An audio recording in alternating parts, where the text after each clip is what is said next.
12 तारीख को हो जाएगी पूर्णिमा के दिन। आप शाम को प्रदोष काल के समय 4:30 बजे से 6 बजे के बीच लोटा पानी, उसमें 5 बेलपत्र रखकर, एक कमलगट्टा डालकर भगवान चंद्रेश्वर महादेव के नाम से भगवान शंकर को चढ़ा दीजिए। आपकी जो कामना हो वो कामना कर चढ़ाएं, विनती करें चंद्रेश्वर महादेव को और निवेदन करें कि हमारा ये कार्य सफल हो।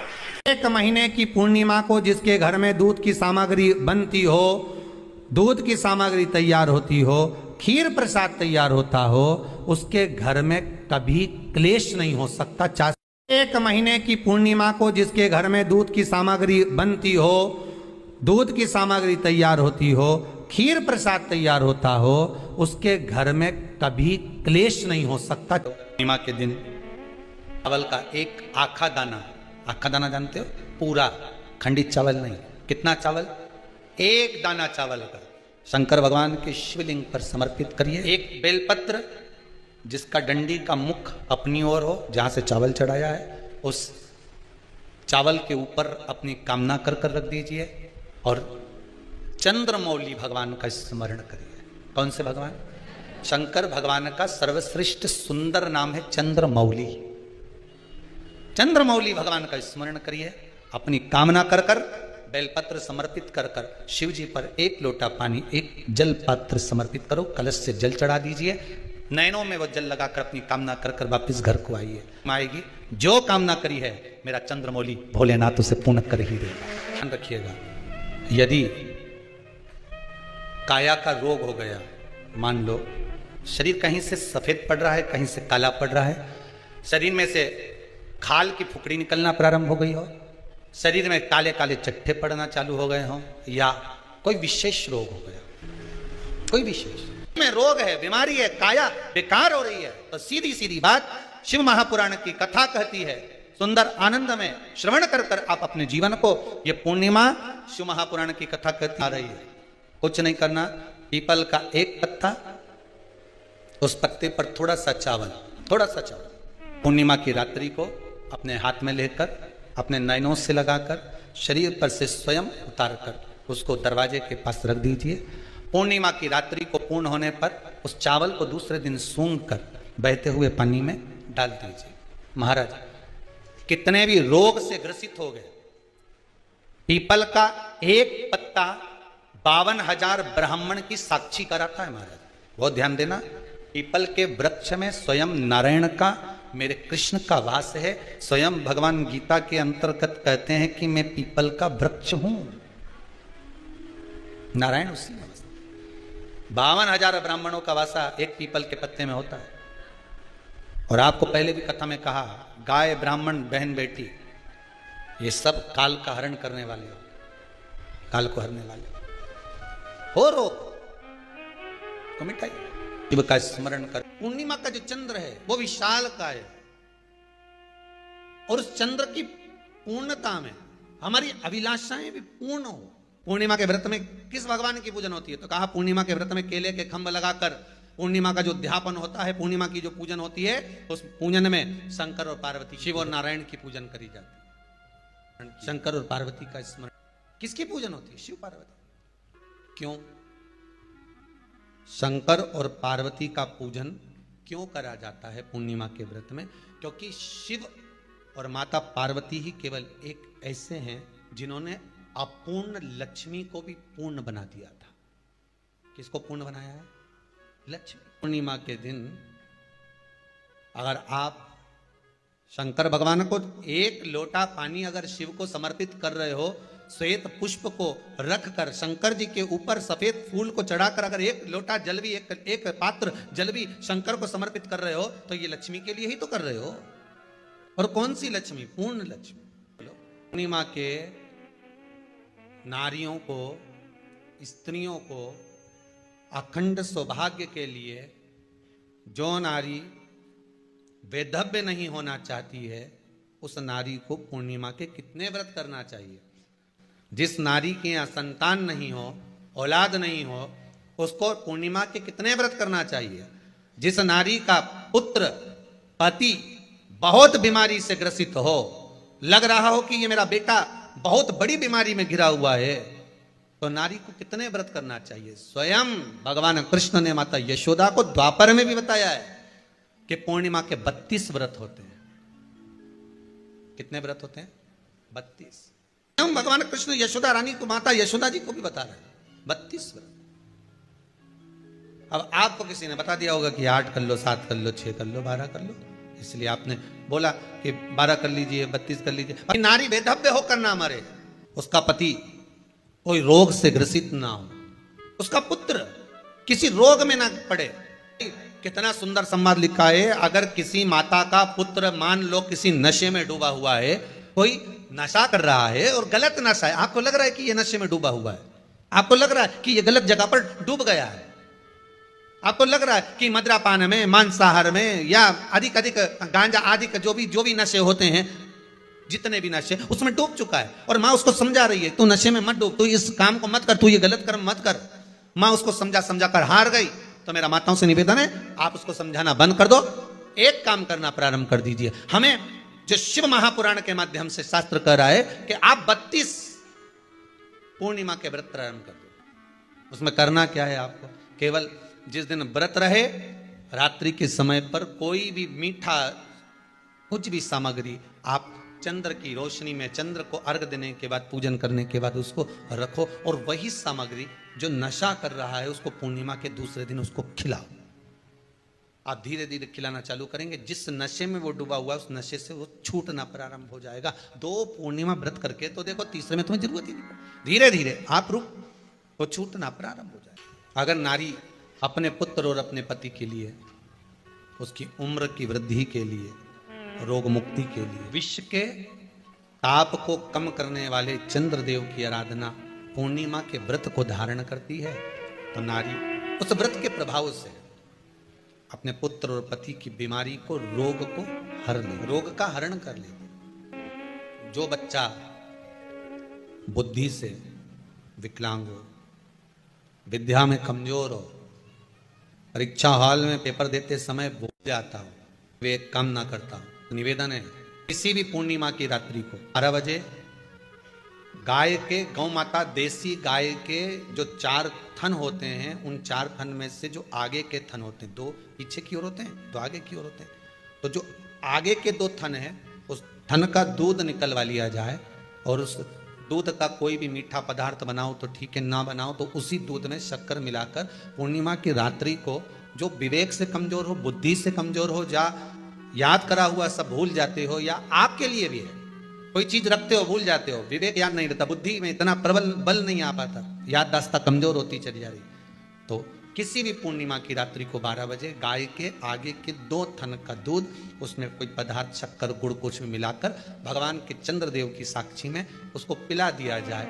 महाराज बार बार पिलाने की जरूरत ही नहीं पड़ेगी, एक ही बार में काम कर जाएगा और विवेक पूर्ण तरह से कार्य करने जाएगा। इसी गाय के आगे के 2 थन का दूध बड़ा प्रबल होता है। पूर्णिमा की रात्रि को 12 बजे उसका प्रयोग किया जाए। दूध को निकाल लो, शाम के समय, रात्रि के समय ग्वाले से कहकर, जिसके यहाँ पर देसी गाय हो वहां निकलवा कर उसको रखा जाए, उसका पान करा जाए। रोग बीमारी में प्रबलता का विधान में कहा गया कि 32 पूर्णिमा का पहला संकल्प होना चाहिए, उसके बाद आपकी 32 पूरी हो जाए, फिर आप दूसरे और व्रत कर लो, फिर 32 कर लो, फिर 32 कर लो, पर उसमें पूर्णता का भाव। नैनों में नंबर बढ़ते चले जा रहे हो, चश्मा उतर नहीं रहा हो, दूर का नहीं दिखे, कहीं किसी को पास का नहीं दिखे, रहते हैं, उसके लिए तुलसी की जो डंडी होती है, तुलसी जैसे बेलपत्र की जो ये डंडी है, ऐसी तुलसी का जो पत्ता होता है, उस पत्ते की जो डंडी होती है, उस डंडी को चंद्रमा को देखा जाता है, उस डंडी की जो कोर होती है, उस कोर को दृष्टि से मिलाया जाता है। माँ की रात्रि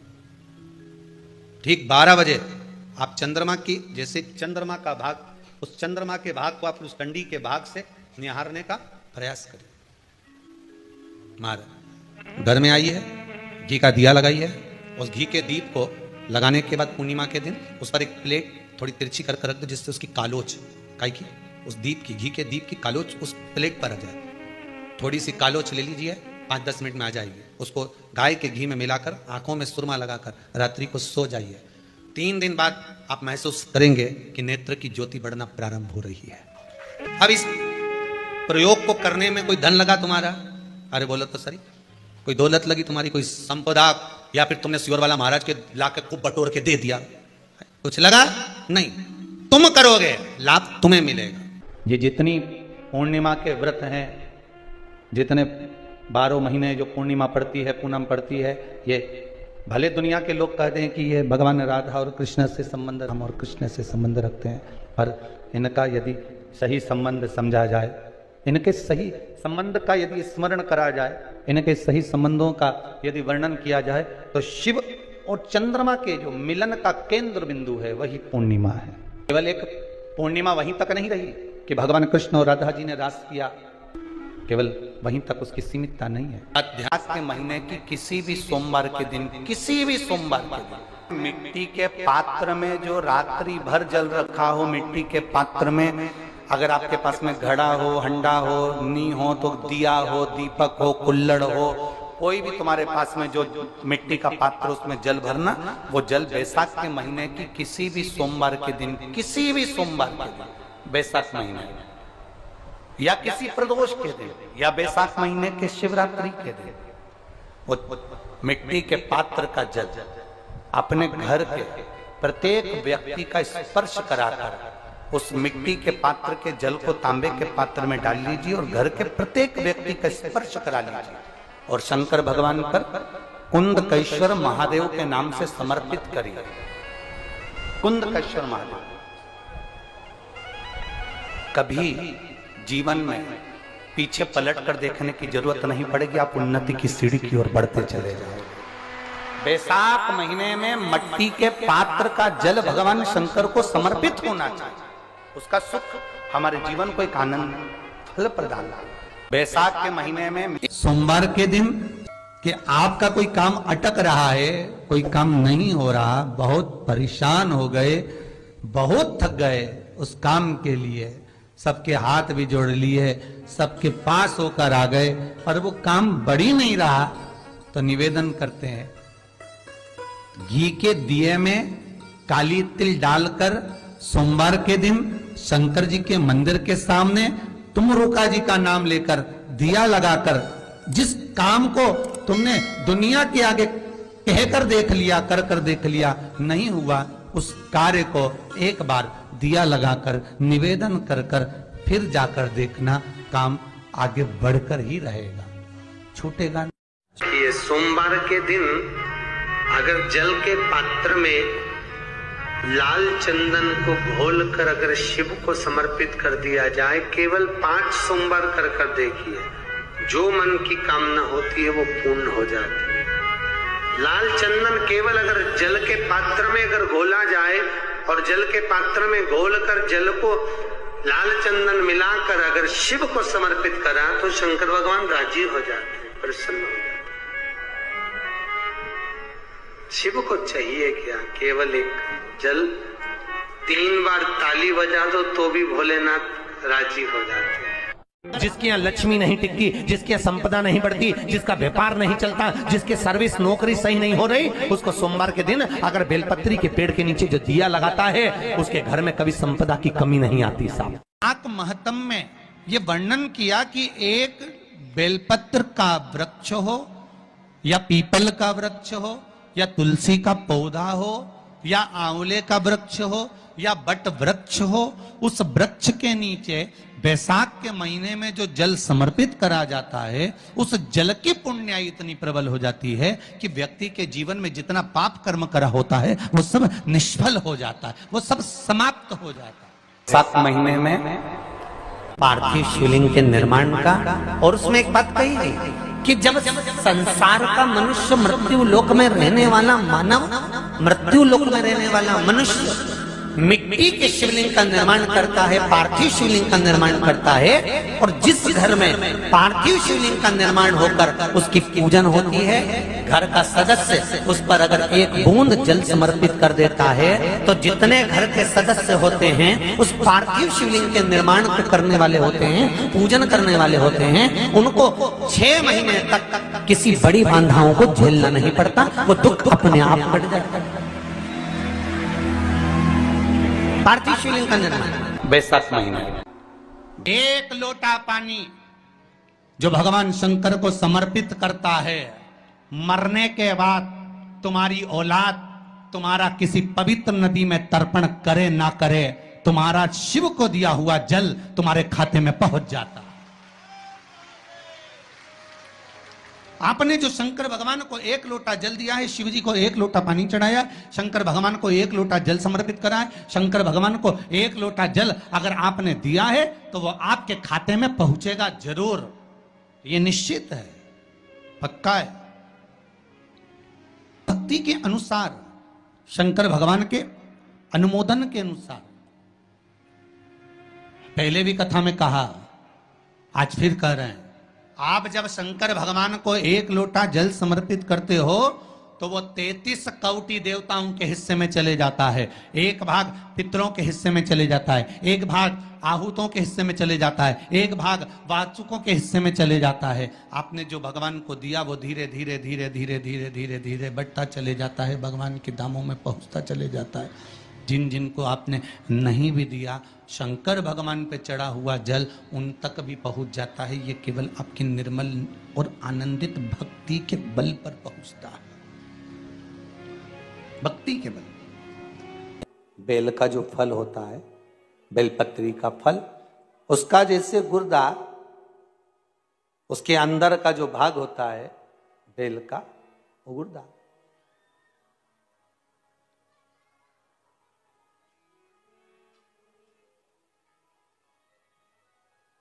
उसको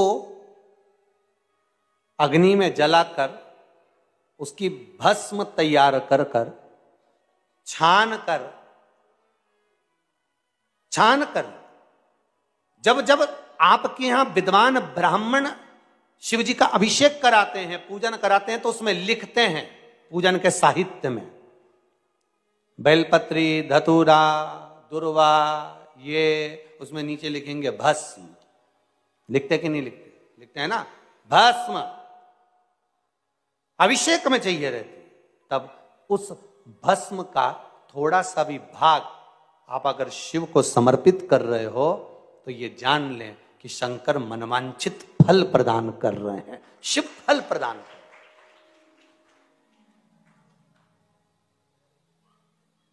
महाराज,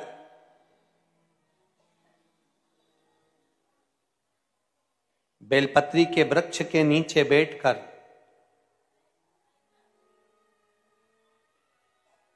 हाथ में 1 बेलपत्र का पत्ता रखकर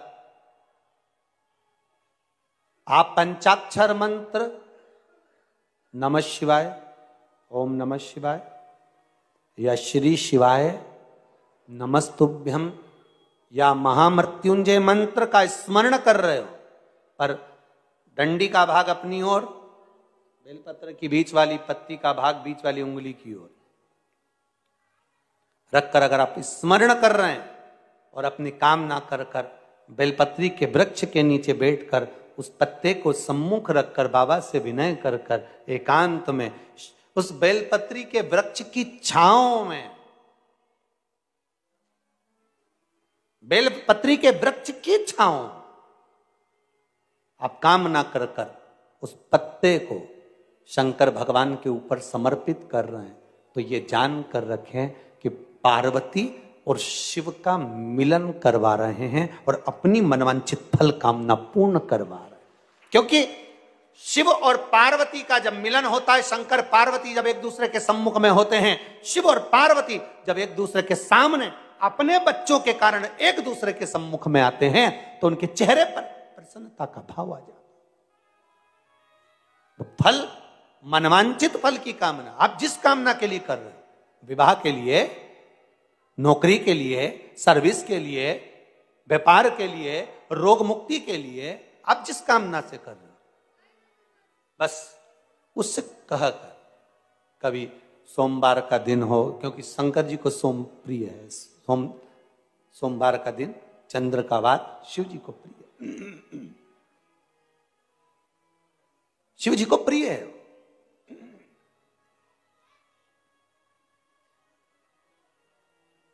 किसी ने पूछा, गुरुजी शिव जी की प्रियता चंद्र में? हां, क्योंकि चंद्र शीतल है, शंकर भगवान के कंठ पर विष है, शीतलता का भाव अच्छा लगता। शंकर भगवान को इसलिए कहते भोले, भोले को भोला पसंद है। आप जितने भोले रहेंगे, दुनिया के लोग भले आपको मूर्ख कहें, पगला कहें, भोला कहें, पर आप शंकर के प्रिय हो। ज्यादा हमें चतुर नहीं बनना। क्या करें चतुर बन के? ये बैसाख का महीना चल रहा है। बैसाख के महीने में मिट्टी के पात्र में जल रखा जाता है और मिट्टी के पात्र का जल शिव जी को समर्पित किया जाता है।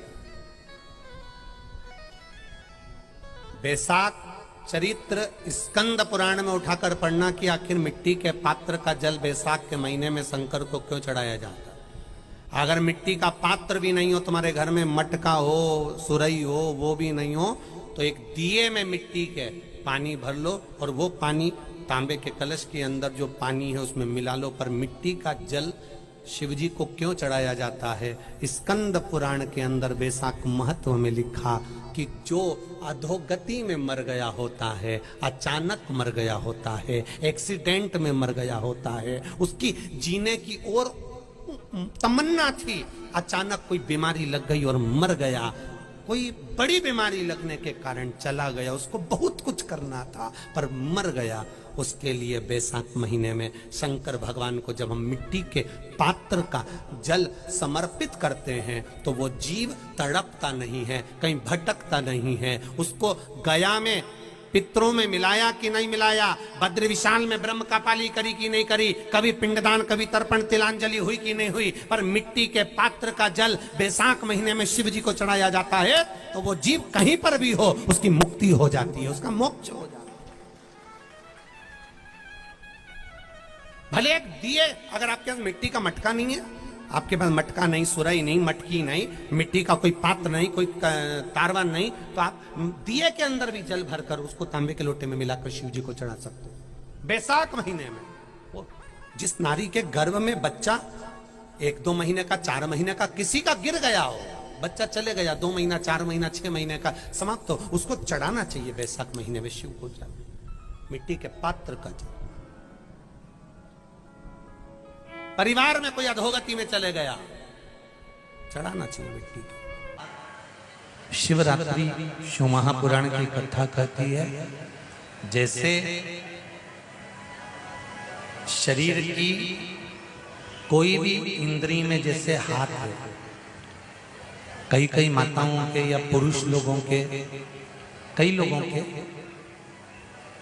ये नहीं है कि तुम्हारे हाथ केवल तुम बूढ़े होगे तभी कांपते हैं। कई कई बहन बेटियों के, कई कई जवान लोगों के भी हाथ जब सीधा करवाओ तो कांपने लगता है, कंपन करता है। उनको लगता है कि हमको कोई रोग हो गया, कोई बीमारी हो गई। डॉक्टर को भी दिखाते हैं कि ये हमारा हाथ कांपता बहुत है, कंपन बहुत करता है। उसका एक उपाय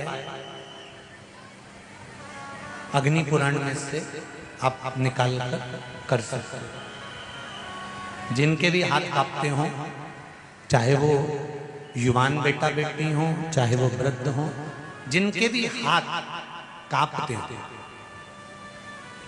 हाथ में थोड़ा बहुत कंपन रहता है, और ऐसे कई लोग हैं, केवल हम उनको नहीं कहेंगे कि बुजुर्ग लोगों के कांपते हैं, बहुएं हैं, बेटियां हैं, कई काम करने वाले जो होते हैं, जिन दिन रात दुकान पर बैठते हैं, काम करते हैं, उनके भी हाथ में थोड़ा कंपन आने लगता है।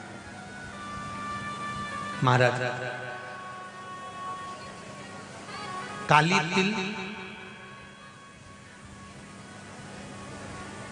शंकर भगवान को किसी भी सोमवार के दिन समर्पित कर देते हैं। उस काली तिल को चढ़ाने के बाद एक बेलपत्री, एक शमी पत्र शिव जी को चढ़ाना। बेलपत्री और शमी पत्र को उठाकर जहां से पानी शिवलिंग, जलाधारी, ये पानी बहने का स्थान, जहां से पानी नीचे की ओर जाता है, बेलपत्री और शमी पत्र को उठाकर जहां से पानी नीचे की ओर जाता है वहां उस पत्ती को रख देते। काली तिल को वापिस जलाधारी पर से शिवलिंग से उतार कर लेकर आ जाए और उसको डब्बी में रखें। सुबह उठने के बाद में, मुंह धोने के बाद में, नाश्ता करने से पहले या कुछ भी खाने से पहले मुख में 2 दाने वो काली तिल के हाटकेश्वर महादेव का नाम लेकर, कौन से महादेव? हाटकेश्वर महादेव का नाम लेकर 2 दाने उस काली तिल के खाना चालू कर दीजिए। 8 दिन 9 दिन कर लो, हाथ में कंपन आना बंद हो जाएगा और आपका हाथ धीरे धीरे ठीक हो जाएगा। रोज शंकर के मंदिर में प्रतिदिन जाने वाले को, और एक और चीज अपने स्मरण में रहे, अगर शिव के मंदिर नहीं जा सकते तो अपने घर में जो शिवलिंग है उस पर जल चढ़ाओ। और यदि आप अपने शंकर के घर में शिवलिंग पर भी जल नहीं चढ़ा पा रहे हो तो किसी बेलपत्री का वृक्ष हो, उस वृक्ष के नीचे भी जल चढ़ाओ। और कभी मौका मिल जाए, कभी भगवान शंकर की बड़ी करुणा हो जाए, भगवान शंकर की बड़ी उदारता हो जाए, भगवान शंकर की बड़ी कृपा हो जाए, बड़ी कृपा हो जाए, भगवान शंकर जिस दिन तुम्हारे ऊपर बड़ी कृपा कर दे, किसी सोमवार को 3 नियम बना लो। जिस दिन मेरा भोले बाबा तुम पर कृपा कर दे उस दिन सोमवार का एक नियम बना कि महीने का एक सोमवार मुझे ऐसा करना है, 3 नियम धारण करना है महीने के सोमवार को। पहला, सुबेरे जाकर शंकर भगवान को 1 लोटा जल चढ़ाना है। दूसरा, दोपहर के समय पर जाकर मुझे बेलपत्री के वृक्ष के नीचे एक चावल का दाना रखकर बेलपत्री की 7, 11, 21, 108, 51 जितनी परिक्रमा आप लगा सकते हो वो लगाना है। और तीसरा, बेलपत्री के वृक्ष के नीचे और शंकर के मंदिर के दरवाजे पर मुझे एक घी का दीपक लगाना है। बस ये 3 नियम जिसने महीने में एक बार ले लिया, समझ लो उसको पीछे हटने की जरूरत ही नहीं, वो आगे ही बढ़ेगा। महीने के किसी एक सोमवार का ऐसा नियम बना लो कि मुझे 3 नियम धारण करना है। महीने के किसी भी एक सोमवार को, हम ये नहीं कहेंगे कि तुम सोमवार 5 पढ़ रहे हैं तो 5 को करो, 4 पढ़ रहे हैं तो 4 को करो, 3 पढ़ रहे हैं तो 3 को करो।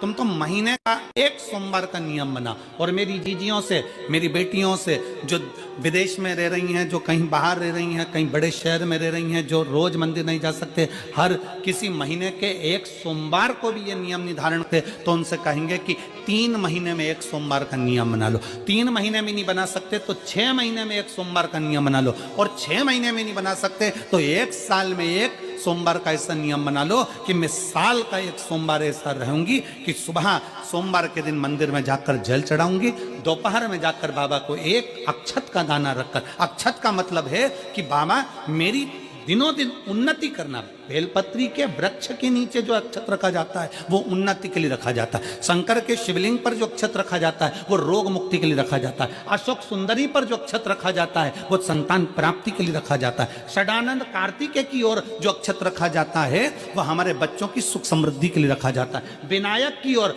गणेश जी की ओर जो अक्षत रखा जाता है वह हमारे घर में कोई मंगल कार्य आ जाए उसके लिए रखा जाता है। और जो पीठिका होती है जिस पे शिवलिंग रखा होता है, पार्वती जी का हस्तकमल, उस पर अक्षत रखा जाता है तो नारी के अखंड सौभाग्य के लिए रखा जाता है। अक्षत रखने का भी तरीका है।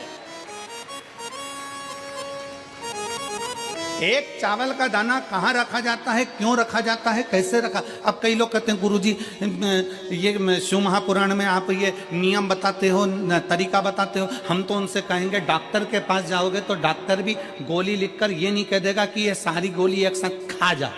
डॉक्टर भी कहेगा ये गोली सुबह खाना है, ये गोली शाम को खाना है, ये गोली दोपहर में खाना, ये गोली भूखे रहकर खाना। बोलो सही है कि गलत है? ये रात्रि को खाना खाने के बाद खा लेना, ये खाना खाने के पहले, ये नाश्ते के पहले। और सुनो ये दवाई, ये वाली पीछे वाली जो दवाई लो ना इसको दूध से लेना, ये वाली जो दवाई लो ना इसको पानी से लेना। और सुनो ये डब्बी है इसको पानी में मिलाकर फिर पीना। दवाई लेने का भी तरीका है, उसी तरह शिव महापुराण में एक एक अक्षत का भी तरीका है और एक एक बेलपत्री का भी तरीका है।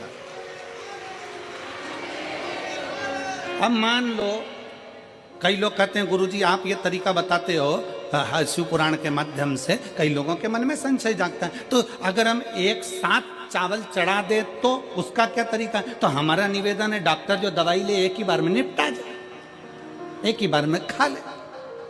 दवाई एक बार में पूरी खा गए, असर नहीं करेगी, इसमें डॉक्टर का कोई दोष नहीं है, उसने तो बताया था ऐसे लेना ऐसे लेना। और तुमने मैं डॉक्टर साहब ने पूछा दवाई पूरी ली, शाम की दवाई भूल गई थी, सवेरे की दवाई भूल गई थी, ये दवाई भूल गई थी। डॉक्टर कहेगा हमने तो नियम बताया था, तुमने नहीं खाई तो असर कहाँ से करेगी। तुम असर कब करती है, जब हम पूजन के तरीके को जान जाएं, जब हम अर्चना के तरीके को जाएं। आप साल भर का एक सोमवार निकाल लो, 6 महीने का एक सोमवार निकाल लो, 3 महीने का एक सोमवार निकाल लो, महीने का एक सोमवार निकाल लो, अपने से दिल में बन जाए तो एक सोमवार ऐसा निकालो जिसके 3 नियम धारण हो। पहला, उसी सोमवार जिसको कर रहे हो उस दिन सुबह जल चढ़ाना। दूसरे, दोपहर के समय पर जाकर बेलपत्री के वृक्ष के नीचे एक चावल का दाना रखना।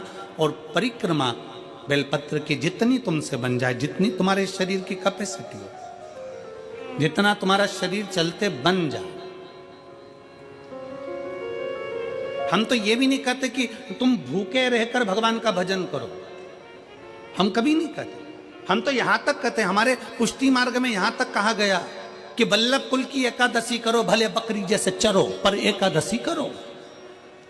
हम तो यहां तक कहते हैं कि बहुत समय से कल मेरी एकादशी है, एकादशी है, एकादशी है, एकादशी है, पूरे घर को हिलाकर रख दिया, एकादशी है, एकादशी, एकादशी है। बहू टेंशन में, बेटा डिप्रेशन में, पति पपीता ला ला के, सेव फल ला ला के, मूंगफली का दाना ला ला के, काजू कतली ला ला के, सेव फल ला ला के, और सारा सामान, साबूदाना और खिचड़ी और ना चिप्स ना जाने क्या क्या ला ला के, बेचारा पति एकादशी आती है वो नौमी से चिंता में पड़ जाता है।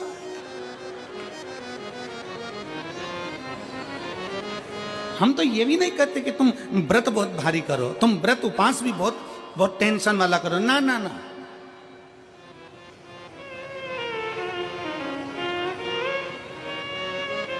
अपने को व्रत उपास भी इतना बहुत भूखे रह रहे हो, बहुत प्यासे रह रहे हो, और मालूम पड़े कि भगवान हमें मिलेगा, भगवान हमें मिलेगा। भगवान कहता है कि देख भाई, मैं भी भूखा नहीं रहता, तू भी भूखा मत रहे, मैं भी चकाचक रहता हूँ, तू भी चकाचक रहे, मैं भी अपने। और भगवान शंकर तो ये भी कहते हैं कि अपना परिवार भी मत छोड़ो। मेरे पास में पार्वती भी, एक ही देवता है जो विद फैमिली मंदिर में बैठता है। शंकर जी हैं तो पार्वती जी है, तो गणेश जी हैं, तो कार्तिकेय जी हैं, तो नंदी है, सब मंदिर के अंदर चाहिए। शंकर भगवान अपने पूरे परिवार के साथ। शंकर जी तो ये कहते हैं अकेले तुम क्यों रहते हो। शिव जी की एक बात अपने ध्यान में रखना, कितनी सुंदर बात है शंकर भगवान की, बहुत ध्यान में रखिएगा। आप जौहरी नहीं हो, हीरे को नहीं परख सकते। हम भी जौहरी नहीं है, हम हीरा को नहीं समझ सकते। पर भगवान शंकर ने पृथ्वी पर जिसको जन्म दिया उसको जौहरी बनाकर पैदा किया है, उसको जौहरी बनाकर भेजा है कि आप भले हीरा को न समझो चलेगा, पर अपने नजदीक में कोई दुखी है तो उसकी पीड़ा को जरूर समझना। भगवान शंकर कहते हैं उसकी पीड़ा का स्मरण।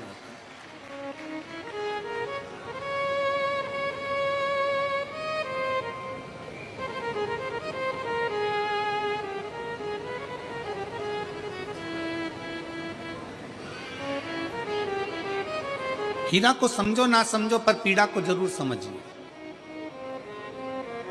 किसी के दर्द को जरूर समझिए, किसी के दुख को जरूर समझिए, किसी की तकलीफों को जरूर समझिए। पशुपतिनाथ का व्रत करते हो आप, 16 सोमवार का व्रत करते हो आप, संकट सोमवार का व्रत करते हो आप, शिवरात्रि का व्रत करते हो, सोमवार की अष्टमी का व्रत करते हो। उन व्रतों में सारे व्रत करो, मना नहीं है, पर उस व्रत में अपना पूर्ण समर्पण परमात्मा के प्रति रखो। केवल खाना छोड़ा है, अन्न छोड़ा है, भोजन छोड़ा है, और दिन में सुबह से लेकर शाम तक 2-3 बार तुमने कुछ ना कुछ पाया है, वो व्रत हो सकता है आपकी दृष्टि में। पर हमारी दृष्टि में व्रत कौन सा है। शिव महापुराण की कथा कहती है कि सुबेरे आपका व्रत चालू हुआ, दूसरे दिन ब्रह्म मुहूर्त तक जो आपका व्रत आपने रखा है, भगवान का जो व्रत कर रहे हो, उस व्रत में एक बात अपने अंदर उतार कर रखो कि इस दिन मैं अपने मोबाइल का त्याग करती हूँ, पूरे दिन मैं मैसेज नहीं पढ़ूंगी, मैं देखूंगी नहीं, मैं अपशब्द नहीं कहूंगी, मैं जानूंगी नहीं। दूसरा, आज के दिन मेरा व्रत है, आज 1 महीने में, 15 दिन में, 2 दिन में, 20 दिन में मैंने अगर किसी से भी अपशब्द कहा होगा, आड़ा टेढ़ा कहा होगा, तो सबसे पहले आज व्रत वाले दिन मैं उसको सॉरी कहूंगी, क्षमा मांगूंगी और अपने हृदय से लगाने का प्रयास करूंगी। व्रत है, व्रत का तीसरा अंश। आज मेरा व्रत है, मैं आज के दिन किसी को भी अपशब्द नहीं बोलूंगी, किसी के लिए आड़ा टेढ़ा नहीं बोलूंगा। आज जितना बन सकेगा मैं सात्विक जीवन जीऊंगा। चौथा, आज मेरा व्रत है, आज के दिन मैं झूठ नहीं बोलूंगी, ना झूठ बोलूंगा सुबह से लेकर शाम तक। और 5वां, आज व्रत वाला दिन है, जितना फलार मैं करूंगी उसका पैसा जोड़ूंगी कि 15 रुपए का मैंने साबुदाना खाया, 10 रुपए का बटाटा खाया, ये खाया वो खाया, सारा हिसाब लगाकर 55, 60, 70 रुपए जितने होते हैं उसमें से एक अंश निकालकर मैं उसका एक भाग किसी गौशाला में जाकर गाय को चारा जरूर दूंगी। आपका व्रत, आपकी साधना, आपका तप, आपका बल, आप कैसा कर रहे हैं? केवल भूखे रहने पर भगवत पद की प्राप्ति नहीं होती। शिव महापुराण की कथा कहती है कि भूखे रहने से भगवान की प्राप्ति नहीं होती। शिव पुराण की कथा कहती है भगवान को पाने की भूख बढ़ाने से भगवान की प्राप्ति होती है। भीतर से परमात्मा को पाने की भूख बढ़ाइए, भगवान को पाने की भूख बढ़ाओ भीतर से।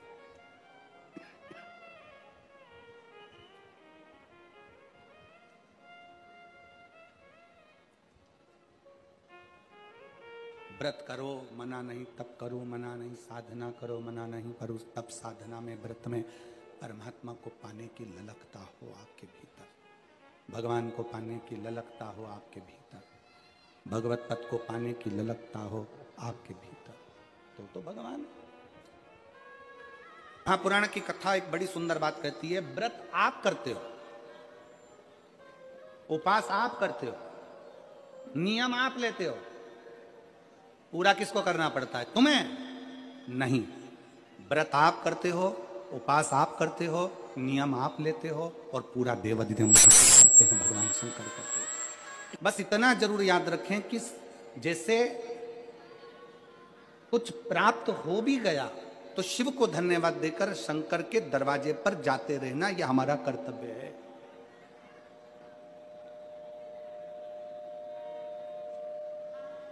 एक बहन जी ने पत्र लिखा था कल। उस पत्र में बहन जी ने लिखा कि शिव महापुराण तप का मतलब क्या होता? चलिए, उपास का मतलब बताओ। खाना छोड़ देना व्रत नहीं है, दूसरे का धन छुड़ाकर खाना छोड़ देना व्रत है।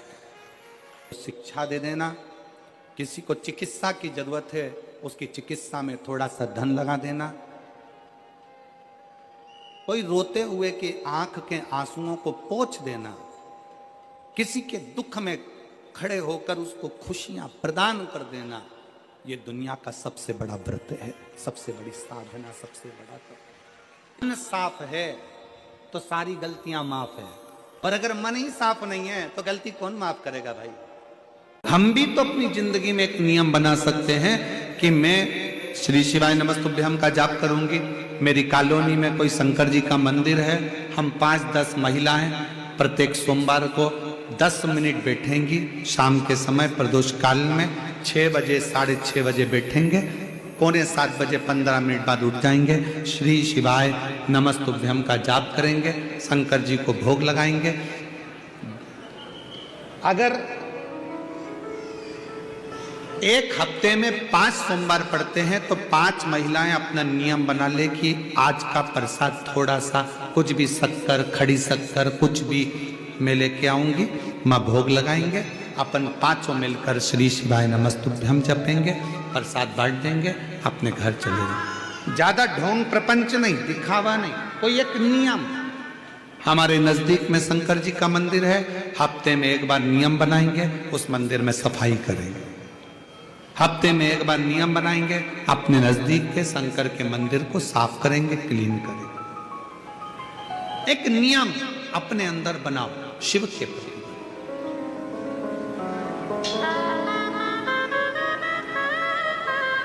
अपने भीतर जब हम नियम बना लेते हैं कि श्री शिवाय नमस्तुभ्यम जपना है, शिव को एक लोटा जल चढ़ाना है, शंकर की आराधना करना है तो शिव हमारे लिए भी कोई ना कोई नियम जरूर बनाते हैं और हमारा कल्याण जरूर करते हैं। एक नियम बना, इस कथा को सुना तुम्हारे पति को फल प्राप्त हो। कलिकाल में संसार में जो शिव महापुराण की कथा को सुनता है, श्रवण करता है, करवाता है, बाँचता है, सुनता है, वो जितने जीव इस कथा को श्रवण करने आते हैं केवल उनका ही नहीं, उनकी 71 पीढ़ी का कल्याण शिव पुराण